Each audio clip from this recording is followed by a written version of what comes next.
بسم اللہ الرحمن الرحیم۔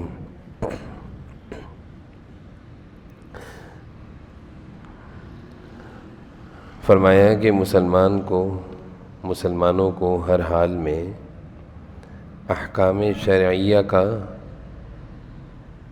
پابند ہونا چاہیے،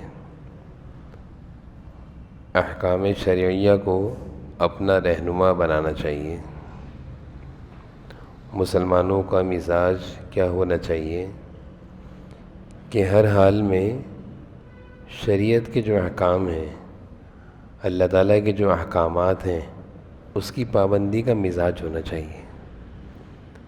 یہ مسلمانوں کا ہر حال میں یہ مزاج ہونا چاہیے۔ اب اس میں دنیا ملے یا نہ ملے، حضرت فرما رہے ہیں دنیا ملے نہ ملے، لوگوں کی طعنے سننے کو ملے یا تعریف سننے کو ملے، کسی بات کی پرواہ نہ کرو۔ کسی کے برا کہنے سے آدمی برا نہیں ہو جاتا، کسی کے اچھا کہنے سے آدمی اچھا نہیں ہو جاتا۔ یہ حضرت کے ارشادات ہیں جو میں پڑھ رہا ہوں۔ اگر تم خدا کے نزدیک اچھے ہو، ساری مخلوق تم کو فاسق فاجر زندیق کہے، کچھ خطرے کی بات نہیں۔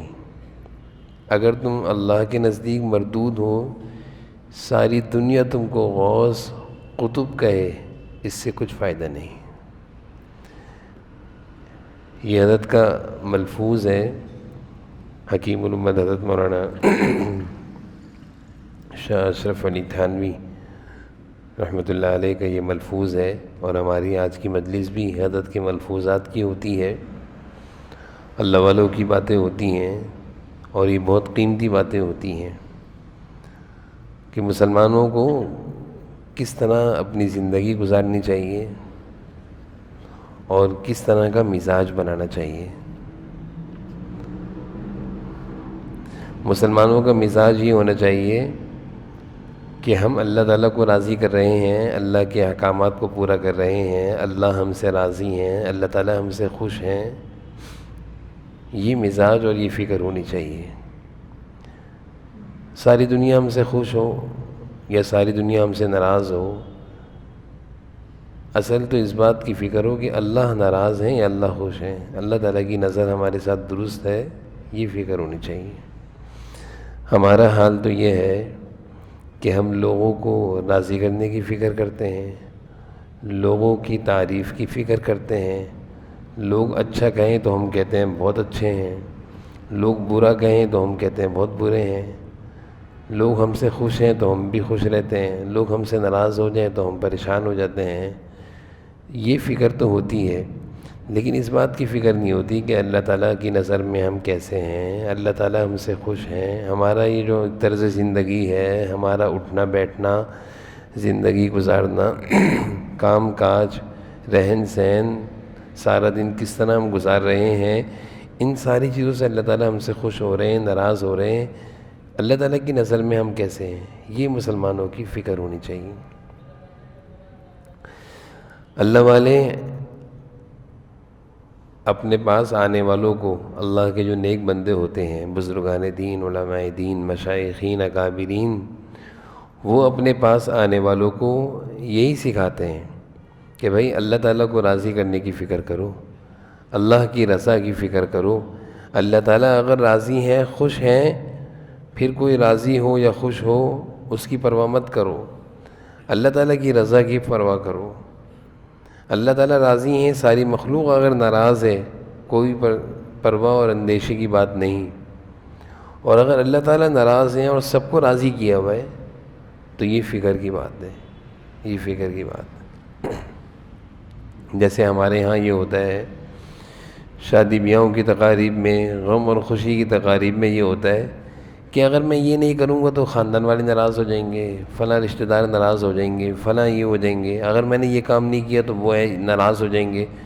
تو سب کی رضامندی کی، ناراضگی کی، خوشی کی ہم فکر کرتے ہیں، لیکن ہم یہ نہیں سوچتے کہ اس طرح کرنے سے اللہ تعالیٰ راضی ہوں گے یا ناراض ہوں گے، یہ نہیں سوچتے ہم۔ ہمیں یہ سوچنا چاہیے کہ سارے خاندان والے ناراض ہوں یا راضی ہوں یا خوش ہوں یا ناراض ہوں، اصل تو یہ دیکھنا ہے کہ اللہ تعالیٰ ناراض ہو رہے ہیں خوش ہو رہے ہیں، یہ فکر ہونی چاہیے۔ ایمان والے کی تو یہی سوچ ہوتی ہے، اور جو دین سے قریب ہوتا ہے، دینداری کی زندگی گزارتا ہے، اور جس کو اللہ والوں کی صحبت نصیب ہو جاتی ہے، جو بزرگوں کے ساتھ رہتا ہے، اللہ والوں کی مجلس میں آتا جاتا ہے، اس کی سوچ یہ بنتی جاتی ہے کہ میرے اللہ تعالیٰ ناراضی ہو جائیں، اللہ تعالیٰ ناراض نہ ہو۔ اور جو جس قدر دین سے دور ہوتا ہے، دینی تعلیمات سے دور ہوتا ہے، قرآنی تعلیمات سے، احادیث مبارکہ سے دور ہوتا ہے، تو پھر اس کے اندر یہ فکر ختم ہو جاتی ہے۔ اس کو یہ فکر نہیں ہوتی اللہ تعالیٰ راضی ہو رہے ہیں یا ناراض ہو رہے ہیں، بلکہ اس کو دنیا کی راضی ہونے کی فکر ہوتی ہے کہ دنیا تو کہیں نہیں جا رہی، دنیا کا نقصان تو نہیں ہو رہا۔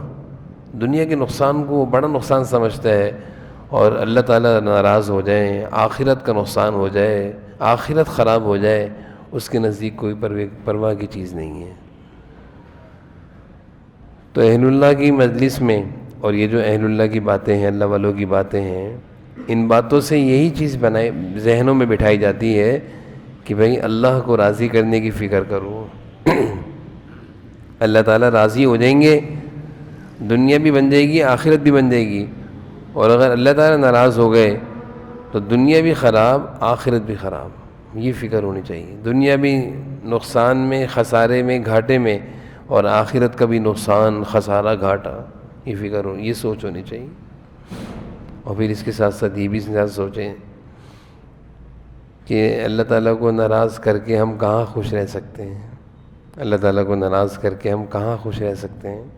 ایمان والے کو تو یہی سوچنا چاہیے، جیسے گھر میں ابا کو ناراض کر کے یا اماں کو ناراض کر کے گھر میں بیٹا خوش نہیں رہ سکتا، پریشان رہتا ہے کہ ابا ناراض ہیں۔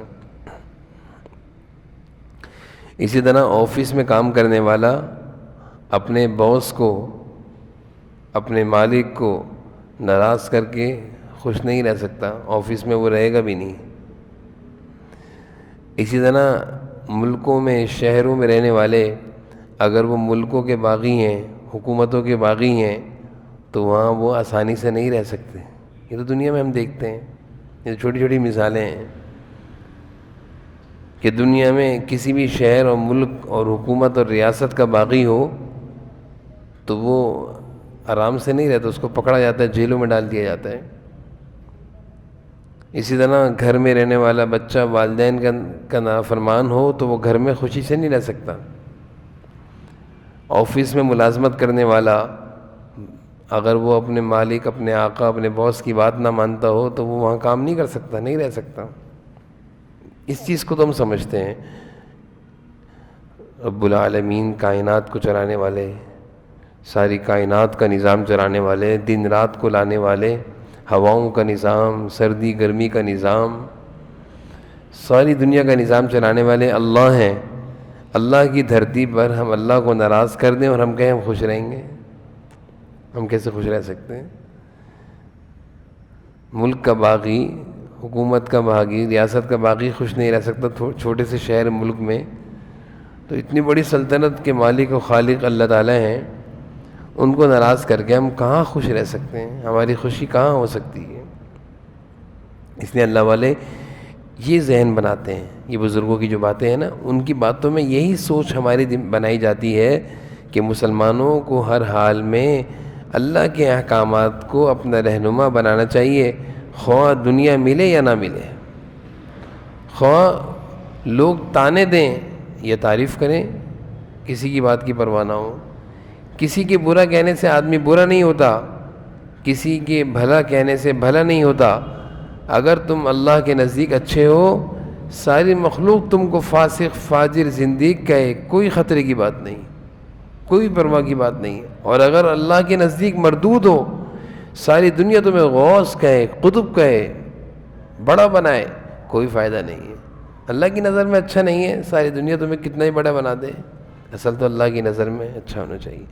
اس لیے ہم نے اپنے اکابرین سے یہ بات سنی کہ بھائی ہر معاملے میں اللہ کی نظر کو دیکھو، اللہ کی نظر کو، کہ اللہ کی نظر اس کام میں درست نہیں ہے، نہیں یہ جو ہم کام کر رہے ہیں،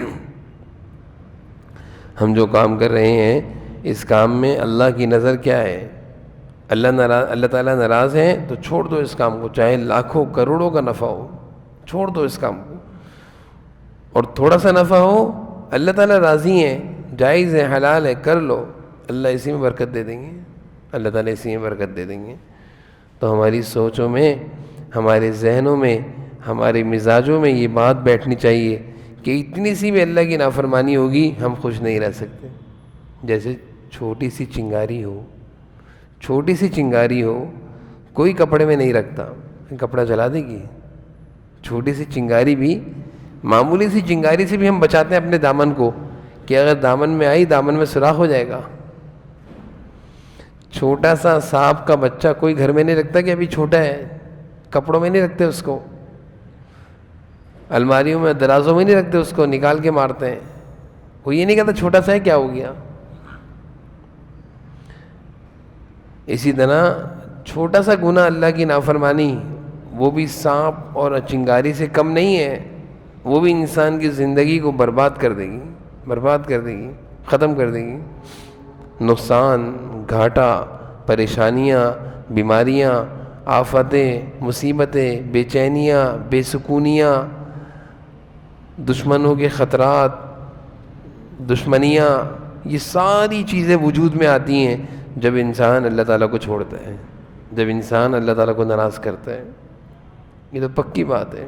کوئی بھی ہو، کتنا بڑا ولی، نیک، عالم، مفتی، حافظ، کوئی بھی ہو، اگر اللہ کو ناراض کرے گا، چاہے اتنا سا گناہ کرے گا، اس کی زندگی سے سکون ختم کر دیا جائے گا، چاہے وہ کتنا بڑا ولی، غوث، قطب، ابدال ہو، اگر وہ اللہ کو ناراض کرے گا. کوئی بھی انسان ہو، چاہے عام آدمی ہو، چاہے بڑے سے بڑا دیندار ہو، اگر اللہ کو ناراض کرے گا تو چھوٹا سانپ کسی کو نہیں بخشتا، یہ گناہ بھی کسی کو نہیں بخشے گا، چاہے کتنا بڑا نیک انسان ہو، کتنے بڑا غوث، قطب، ابدال ہو، اور کیا عام آدمی ہو، بچے گا نہیں. چھوٹی سی نافرمانی انسان کو لے ڈوبتی ہے، چھوٹا سا گناہ انسان کو برباد کر دیتا ہے. بڑے بڑے دیندار، عبادت گزار، نیک لوگ، ان کی زندگیاں برباد ہو گئیں گناہ کی وجہ سے، گناہ کی وجہ سے ان کی زندگیاں برباد ہو گئیں. ہمارے حضرت نے ایک واقعہ سنایا کہ بنی اسرائیلیوں میں ایک بہت بڑا عبادت گزار تھا. بہت اس کی عبادت، اس کی دینداری، اس کی نیکی بڑی مشہور تھی. لوگ اس سے دعائیں کرایا کرتے تھے، لوگ اس پر اعتماد کیا کرتے تھے، لوگوں میں اس کی دینداری بڑی مشہور تھی کہ یہ بڑا اچھا آدمی، بڑا نیک آدمی ہے. لیکن جب اس نے گناہ کیا، جب اس سے گناہ ہوا، تو وہی دیندار جس کو لوگ سر پہ بٹھایا کرتے تھے، اس کی گناہ کے ہونے کے بعد لوگوں نے اس کے گلے میں رسیاں ڈال کے گلیوں میں اس کو گھسیٹا. یہ دیندار تھا، بہت بڑا عابد تھا، عبادت کرتا رہتا تھا بنی اسرائیلیوں میں. گناہ کیا ہوا کہ اس کے چاہنے والوں میں 2 نوجوان لڑکے تھے، ان کی ایک بہن تھی، اور ان کا کوئی والدین کوئی بھی نہیں تھے. تو وہ نوجوان کسی جگہ سفر پہ جا رہے تھے، تو انہوں نے اپنی بہن کے بارے میں فکر ہوئی کہ اس کو کہاں چھوڑ کے جائیں، جوان لڑکی ہے، کسی پر اعتماد نہیں ہے. تو انہوں نے اس عابد سے کہا، اس عبادت گزار سے، کہ بھائی ہمارے والدین بھی نہیں، ہماری جوان بہن ہے، ہمیں کسی پر اعتماد نہیں ہے، تمہاری دینداری سے ہم بڑے متاثر ہیں، ہم چاہ رہے ہیں کہ ہماری بہن تمہارے پاس رہے، تمہاری جو عبادت خانہ ہے اس کے قریب میں کمرہ ہے، وہاں رکھ دو، اس کو الگ سے رکھ دو. تو پہلے تو یہ عبادت گزار ان کو منع کرتا رہا کہ بھائی جوان بچی ہے، فتنے میں مبتلا نہ ہو جاؤں. لیکن انہوں نے اصرار کیا کہ نہیں، ہمیں آپ پر اعتماد ہے، آپ نیک ہیں، آپ دیندار ہیں، آپ عبادت گزار ہیں، آپ اپنے پاس نہ رکھیں، آپ کے جو عبادت خانے کے برابر میں کمرہ ہے اس کمرے میں رکھ دیں، ہم کسی اور کے پاس چھوڑ نہیں سکتے اور ہمارا جانا ضروری ہے. خیر وہ ان کی باتوں میں آ گیا، اور جو کمرہ تھا اس کی عبادت خانے کے ساتھ اس میں رکھ دیا. اب شیطان تو انسان کے ساتھ لگا ہوا ہے، شیطان انسان پر پوری محنت کرتا ہے کہ کسی طرح اس کو گمراہ کریں، کسی طرح اس کو گمراہ کریں، برباد کریں، ہماری عبادت کو ضائع کریں۔ ہم نماز پڑھ کے نکلتے ہیں، شیطان کی پوری کوشش ہوتی ہے کہ ہم سے کوئی جھوٹ بلوا لے، ہم سے لڑائی کروا دیں، ہم سے گالیاں نکلوا دیں، یہ پوری کوشش ہوتی ہے۔ یعنی ہماری عبادتوں کو ضائع کرنے میں ایک محنت لگی ہوئی ہے۔ ہم عبادت کرنے میں اتنی محنت نہیں کرتے جتنی ضائع کرنے کی محنت ہو رہی ہے۔ باہر کا ماحول دیکھیں کیسا ہے، تو باہر وہ عبادت گزار تھا، اب اس کے پیچھے شیطان لگ گیا۔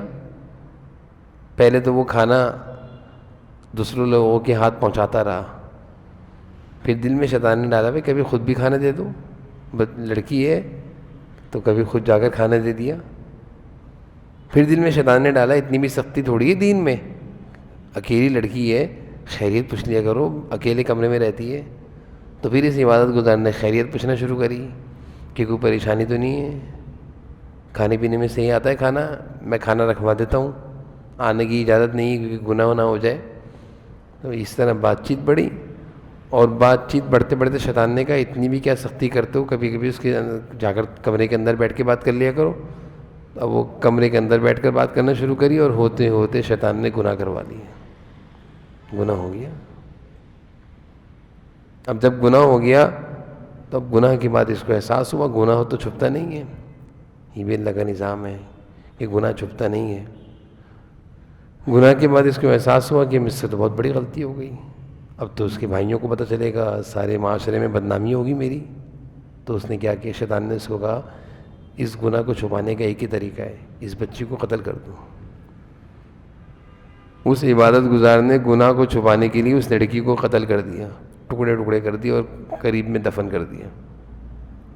اب دیکھیں گناہ پر گناہ ہو رہے ہیں، گناہ پر گناہ ہو رہے ہیں، پہلے بدکاری کا گناہ، اس کے بعد قتل کا گناہ۔ کچھ عرصے بعد اس کے بھائی آئے اور اس کے بھائیوں نے کہا ہماری بہن کہاں ہے، تو اس نے کہا اس کا تو انتقال ہو گیا۔ کیسے انتقال ہو گیا؟ وہ بیمار ہو گئی تھی تو بیماری بڑھی تو انتقال ہو گیا۔ بھائی رو دھو کر خاموش ہو گئے، لیکن دل میں خیال آیا کہ یہ پتہ نہیں صحیح کہہ رہے، سچ کہہ رہے، جھوٹ کہہ رہے۔ تو اپنے دل کے خیال کو دور کرنے کے لیے بھائیوں نے کہا اچھا بھائی ذرا اس کی قبر دکھاؤ۔ قبر پہ گئے، قبر کھودی تو اندر سے تو لاش نکلی، کٹی ہوئی لاش۔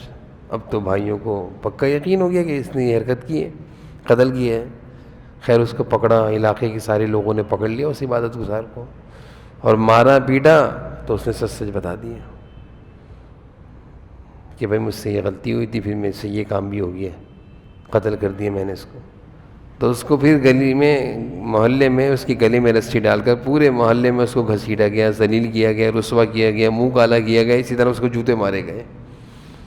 کہاں وہ بہت لوگوں میں عبادت گزار مشہور تھا، لوگ اس سے دعائیں کراتے تھے، اور جب گناہ ہوا تو لوگ اس کو جوتے مار رہے ہیں۔ یہ ہے گناہ کی نحوست۔ انسان جب اللہ کی نظر سے گرتا ہے تو ذلیل اور رسوا ہوتا ہے، اور اگر اللہ کی نظر میں اچھا ہے تو اللہ تعالیٰ بہت عزت دیتے ہیں۔ اس لیے حضرت کا یہ جو ملفوظ ہے ہمیں یہی بات سیکھنی چاہیے کہ اللہ کو ناراض کر کے ہم کبھی خوش نہیں رہ سکتے۔ اللہ تعالیٰ راضی ہیں، ساری مخلوق ناراض ہو جائے پرواہ نہیں ہے، اور اگر اللہ تعالیٰ ناراض ہے ساری مخلوق خوش ہو جائے خطرہ ہے، خطرہ ہے۔ اس لیے اللہ کو راضی کرنے کی فکر کرنی چاہیے۔ اللہ کی رضا اصل ہمارے ذہنوں میں یہ چیز ہو کہ اللہ تعالیٰ تو میرے اس عمل سے ناراض نہیں ہو رہے، مجھ سے کوئی ایسا کام تو نہیں ہو رہا جس سے اللہ ناراض ہو رہے ہیں۔ یہ فکر ہوگی، یہ سوچ ہوگی، یہ مزاج ہوگا تو ہم صحیح اور سچے مسلمان ہوں گے، صحیح اور سچے اور پکے مسلمان ہوں گے، کہ ہماری یہ سوچ بن جائے کہ اللہ تعالیٰ میرے اس عمل سے ناراض تو نہیں ہے، میرا کوئی کام ایسا تو نہیں جس سے اللہ ناراض ہو رہے ہوں، مجھ سے گناہ تو نہیں ہو رہا، میں شریعت کے احکام کی خلاف ورزی تو نہیں کر رہا، میں اللہ تعالیٰ کے احکامات کو توڑ تو نہیں رہا، چھوڑ تو نہیں رہا، مجھ سے کوئی گناہ تو نہیں ہو رہا۔ یہ سوچنا چاہیے، یہ سوچنا چاہیے۔ جب یہ سوچ بنے گی تو انشاءاللہ ہم صحیح راستے پر چل پڑیں گے، صحیح اسلامی تعلیمات کے مطابق زندگی گزر رہی ہوگی۔ اور اگر ہماری یہ سوچ ختم ہو گئی اور یہ عام سوچ بن گئی، کیا ہوا اگر اللہ ناراض ہو گئے، کیا ہو گیا اگر گناہ ہو گیا، کوئی بات نہیں، لوگوں کو خوش کرنا ضروری ہے، اللہ تو راضی ہو جائیں گے. یہ بے دینیوں کی سوچ ہے، یہ گناہگاروں کی سوچ ہے، یہ اچھی سوچ نہیں ہے. اللہ تعالی ہم سب کو حضرت کے اس ملفوظ پر عمل کرنے کی توفیق نصیب فرمائے.